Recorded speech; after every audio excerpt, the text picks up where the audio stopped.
comme c'est beau. Je suis là en train de chercher la lumière, toutes ces couleurs qui m'envahissent. Je me laisse porter, je me laisse éblouir par cette lumière qui m'attire. Je suis en train de regarder le royaume des abysses. Aujourd'hui, on parle du Royaume des Abysses, le film de Tian Xiaopeng. Et alors, quel chef-d'œuvre, mes amis. Je n'en reviens pas. Je suis allé voir ce dessin animé en me disant je vais aller voir un petit film pour enfants. Je n'ai pas vraiment lu grand-chose pour savoir de quoi il s'agissait exactement. J'ai juste vu que les images semblaient belles. Et je me suis dit, allez, allons voir un petit peu de quoi il s'agit. Et puis, on va peut-être pouvoir en parler. Et alors, waouh, quoi. Je suis sorti de la salle. J'étais avec deux amis qui se reconnaissent s'ils regardent cette vidéo, et vraiment j'étais bluffé. J'étais surpris par moments, mais c'est des émotions tellement fortes qu'il faut que je les exprime, vous comprenez?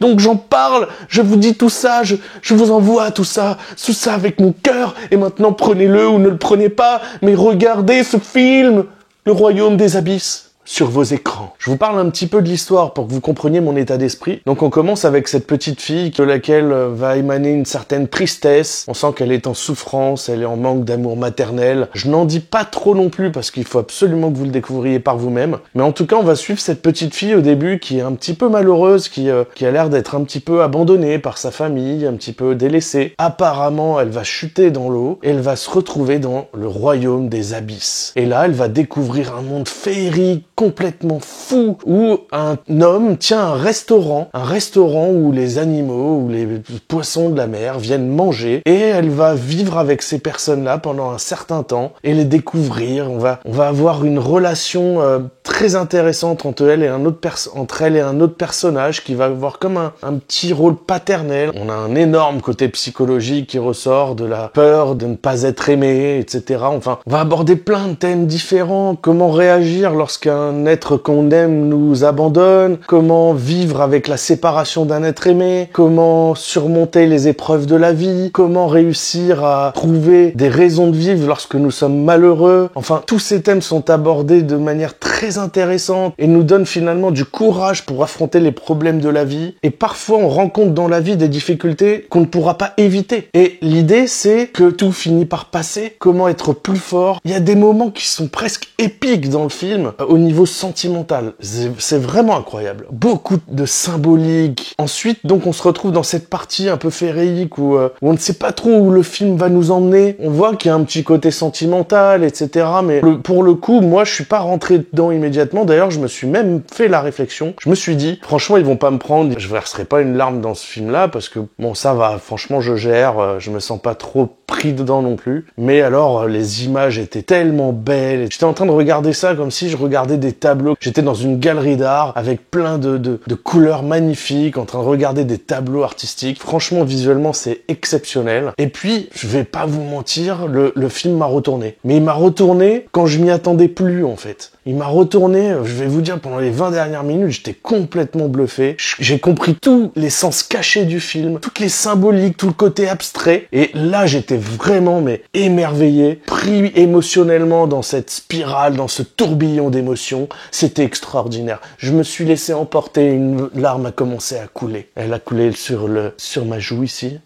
Et là, j'étais à côté d'une petite fille qui était peut-être à 2 sièges de moi, qui était en train de jouer à Tetris. Bon, je me suis dit, apparemment, ça plaît pas à tout le monde. Mais à gauche, 2 gamines qui étaient à fond dans le dessin animé. Et puis devant moi, il y avait mes 2 potes. Ils étaient sûrement en train de pleurer parce que c'est des personnes émotives, j'en suis sûr. Et donc, du coup, moi, je suis là et je me dis, bon, faut pas que la petite fille qui joue à Tetris me voit en train de pleurer parce qu'elle va pas comprendre ce qui se passe. Elle va être surprise de voir que c'est possible d'être émue devant un film pareil. Elle avait l'air de rien comprendre. Mais vraiment, ce qui m'a étonné en fait, c'est que c'est pas un film pour enfants. Autant j'ai vu Chien et Chat par exemple, j'en parlerai dans une autre vidéo, c'était un film pour enfants, clairement.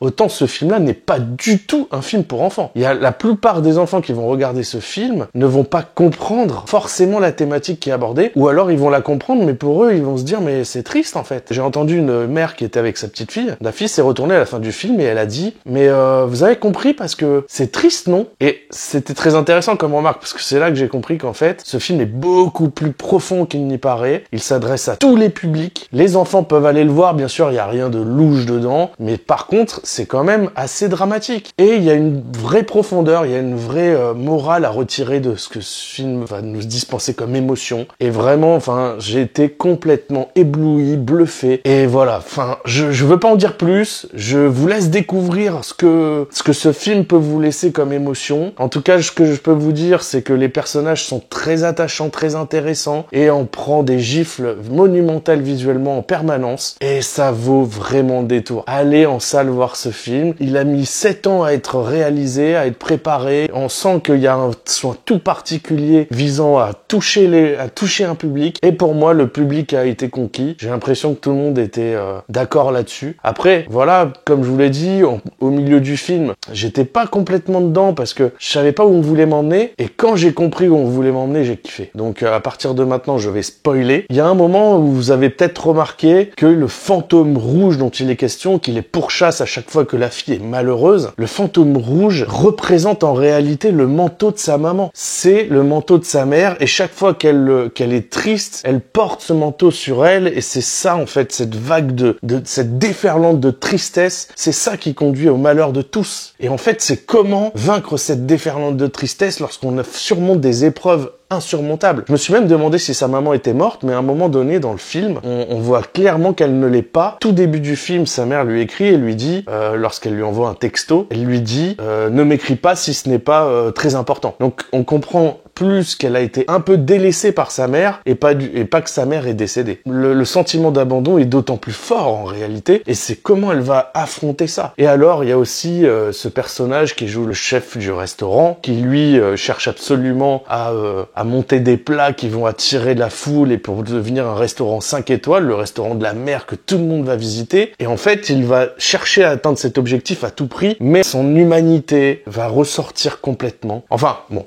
Et le dénouement est exceptionnel. Moi, j'ai adoré lorsqu'on comprend qu'en fait, tout ce qu'elle a vu dans son inconscient lorsqu'elle était dans le coma, en réalité, eh bien, c'était tous ces moments où lui était là pour essayer de la sauver, pour essayer de la faire tenir, pour qu'elle ne meure pas en mer. Extrêmement émouvant. Et elle, ensuite, c'est elle qui va vouloir le sauver. C'est elle qui va vouloir aller le chercher au fond des eaux, et elle va pour ça essayer de sortir de son coma, se battre contre sa propre souffrance pour exploser. Oui, je pars dans tous les sens. Donc voilà, c'était ma petite critique sur le film Le Royaume des Abysses. Je vous encourage donc à aller le voir et à vous prendre votre petite claque visuelle. Et je vous souhaite de vous abonner à cette chaîne si vous avez aimé cette vidéo, et je vous souhaite une bonne soirée.